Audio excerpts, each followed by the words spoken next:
કેમ છો ખેડૂત મિત્રો? ડાયરેક્ટ તમને પેપર બતાવી છે અને પેપરથી જ આપણે શરૂઆત કરી છે. આ પેપર લગાડ્યું છે આપણે સોમવારે સાંજના સમયે. તો સોમવાર અને આજે થયો છે બુધવાર, એટલે ફક્ત તમે 1 થી 1.5 દિવસનું સમય જોશો. આજે બીજી મતલબ આ સૂર્યાસ્ત થયો છે. આ ફક્ત મેં મારા ખેતરમાં અનુભવ કરવા માટે ફરીથી નવું પેપર લગાડ્યું હતું અને 2 દિવસમાં એટલી જીવાત આવી છે નરી આંખે તમને બતાવી દો. પછી આપણે વિડીયોમાં આગળ વાત કરીશું કે આપ કયા ભાગમાં ઉપયોગ કરી શકાય. આ મેથડ બહુ સારી છે. આ ઉપયોગ કરવાથી બહુ આપણને ફાયદો થઈ શકે છે ભવિષ્ય માટે અને અત્યારનું તમે હાલ કોઈ પણ પાક બનાવ્યો હોય. અને આપણી પાસે જે કોઈ પણ વસ્તુ છે પહેલાં આપણે યુઝ એન્ડ થ્રો કરીએ ને પછી તમને માહિતી આપી. એવું નથી કે ભાઈ હું તમને હવામાં તીર મારી દઉં. આ તીર નથી મેળવો, આ તમને ચોખ્ખું ફૂલ લાઈવ બતાવ્યું છે. અને આ લાઈવ બતાવવા છતાં જો તમને વિશ્વાસ ન આવે તો પછી એમાં મારે તો કંઈ તમને કંઈ ઘરે આવીને કહેવાની જરૂર નથી. આ ચોખ્ખું ફૂલ લાઈવ છે. રેડી?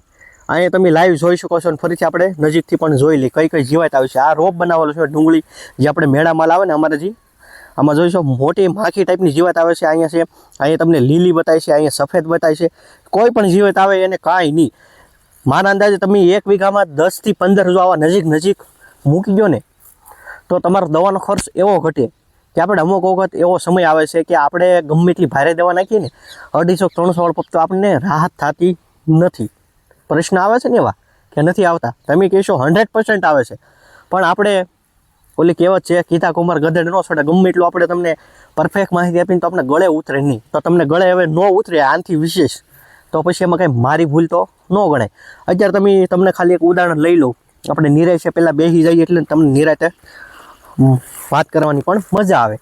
તો આ અત્યારે તમે જોઈશું તો ઘણી તમે શાકભાજીમાં લઈ તો ગુવાર ઘણા સોંપ્યો છે. તમે કહેશો હા રાજુભાઈ મેં ગુવારે સોંપ્યો છે.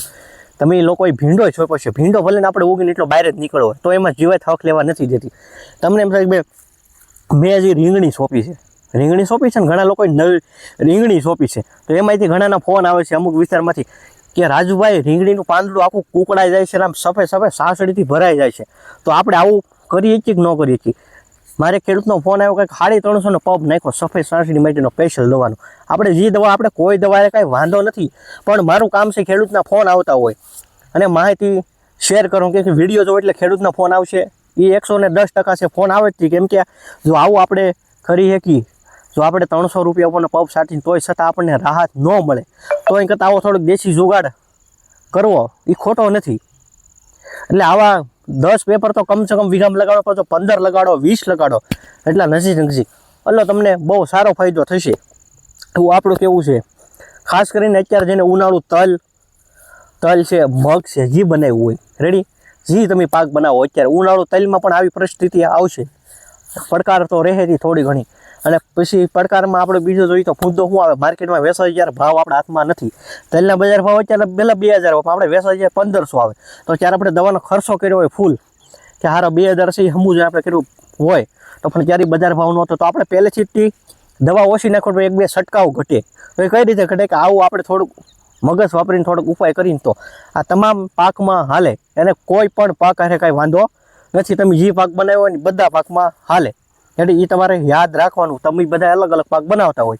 તમે અત્યારે શાકભાજીમાં કોઈ પણ પાક બનાવ્યો હોય, તમે મોટા મોલમાં પણ અત્યારે તમે કોઈ પણ નવું વાવેતર કર્યું હોય. હજી અત્યારે અમારા વિસ્તારમાં તલનું વાવેતર થયું છે, પછી મગનું પણ થયું છે, ઘણાએ બાજરી બનાવી છે. તો એમાં પણ મૂકી શકો. પછી આવનારા સમયમાં તમે કોઈ અત્યારે એમ ધારે કે ભાઈ મેં સિંગ બનાવી છે, સિંગમાં પણ બહુ જીવાત હક નથી લેવા દેતી. ઉનાળુ કોઈ મગફળી બનાવ્યું ભાઈ મારે 50 થી 60 દિવસની સી છે તો હજી 1 મહિના ઉપર ઊભી રહે તો થોડો ખર્ચ ઘટે તો એમાં પણ મૂકી શકો. રેડી? આ મૂકવાથી એક તો દવા ઓછી નાખશો એટલે બને એટલું દવા ઓછી જશે તો આપણે પણ શરીર માટે હેલ્થ માટે સારું છે. કેમ કે બહુ દવા નાખવાથી દવાવાળું ખાવાથી શરીરને પણ બહુ હાનિ કરે છે. એમાં આપણે ડિટેલમાં નથી જતા, પણ આપણે આજની તો કાલે પડકાર તો છે આપણી ઉપર. એમ કે સતત આપણે જમીનમાં નાખીએ છીએ તો આપણને કાંઈ મળતું નથી, ઉત્પાદન નથી મળતું, માર્કેટ વેચાઈ ત્યારે ભાવ પણ પૂરા મળતા નથી. આ ઘણું હોય છે ડિટેલમાં, પણ આપણું કામ એ છે કે તમે થોડો ખર્ચ ઘટે. તો ખર્ચ કઈ રીતે ઘટે? તો આ રીતે ઘટે. આવું થોડુંક તમે પ્લાનિંગથી હાલો, એડવાન્સ હાલો. આપણે કેમ કે હાલો ભાઈ હવે ચોમાસું આવી રહ્યું છે, જમીન તૈયાર રાખવી પડશે. તો હવે આપણે ભવિષ્યમાં આપણે કોઈ પણ વસ્તુ બનાવીએ, જે ખાસ કરીને એક મેન મુદ્દો તો રહી ગયો છે. અમુક વિસ્તારમાં અત્યારે મરચીનું વાવેતર કરે છે તો મરચીમાં પણ આ પેપર મૂકવાથી ઘણો ફાયદો થાય. મરચીમાં કુકડ છે કોઈ રીતે હારતો નથી. હારે છે નથી હારતો. તો એમાં પણ આ પેપરનો ઉપયોગ કરી શકાય છે. મરસી પાક રહી ગયો હતો એ મુખ્ય મુદ્દો કહેવાય. એમ કે જામનગર વાળો, પોરબંદર વિસ્તાર, દ્વારકાવાળા વિસ્તારમાં મરસીનું વાવેતર પુષ્કળ પ્રમાણમાં થાય છે. મારે ફોન આવતા હોય એટલે આપણને પરફેક્ટ માહિતી. કોઈ એમ હોય કે મેં હજી 15-20 દિવસ પછી મારે મરસી સોંપવાની છે, તો મરસી છોડવા સોટી જાય અઠવાડિયાની અંદર, પછી તરત આવા પેપર લગાડી દઈશો એટલે તમારે છોડની વિકાસ વૃદ્ધિ સારી રહે, જીવાત થોડીક અમુક ટૂંકા અહીંયા કંટ્રોલ કરશે, તો ફાયદો તો થશે. રેડી, આ રીતે પીળું પેપર આવે છે, આ રીતે વાદળી પણ આવે છે. વાદળી તમને પાછળ પણ બતાવી દો કઈ રીતનું આવે છે, એ પણ તમે જોઈ લો. જો એ વાદળી પેપર છે એમાં પણ જીવાત આવે છે. રેડી, એમાં પણ તમે નિરીક્ષણ કરી શકો છો.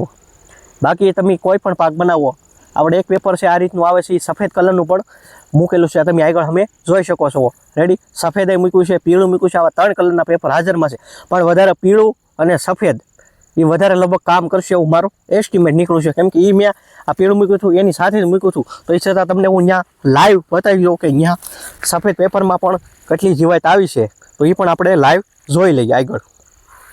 તો ખેડૂત મિત્રો, આપણે લાઈવ સફેદ એ પેપર મૂકેલું છે એમાં આપણે લાઈવ નજીક જઈને તમને બતાવી દઈએ કે કઈ રીતની જીવાત છોટી છે. જો આમાં પણ જીવાત આવી છે, નથી આવી એવું તો કાંઈ છે નહીં.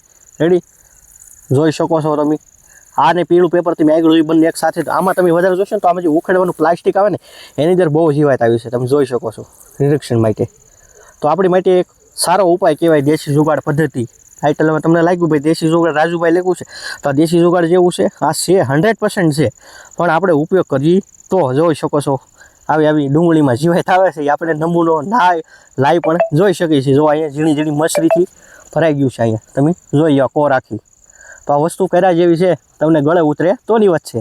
બાકી આપણે વધારે કોઈ ડિટેલમાં જવું નથી. તમને સારું લાગ્યું હોય કોમેન્ટ બોક્સમાં લખજો, ને ચેનલને આપણી જે ખેતીની સફરને સબસ્ક્રાઈબ કરવાનું ભૂલવાનું નથી. ખેડૂત મિત્રો, ખેતીની સફર ચેનલને સબસ્ક્રાઈબ કરવાનું ભૂલવાનું નથી. રેડી, મજા આવી હોય તો લખજો કંઈક, ન આવી તો નથી લખવાનું. રેડી, તો લખવાનું ભાઈ મને મજા નથી આવી પણ તમે લખશો, કેમ કે આ વસ્તુ કર્યા જેવી છે એટલા માટે ખેડૂત મિત્રો. રેડી, તો મળશું કાલે નવા વિડીયો સાથે ખેડૂત મિત્રો. બાય બાય, ટાટા, આવજો.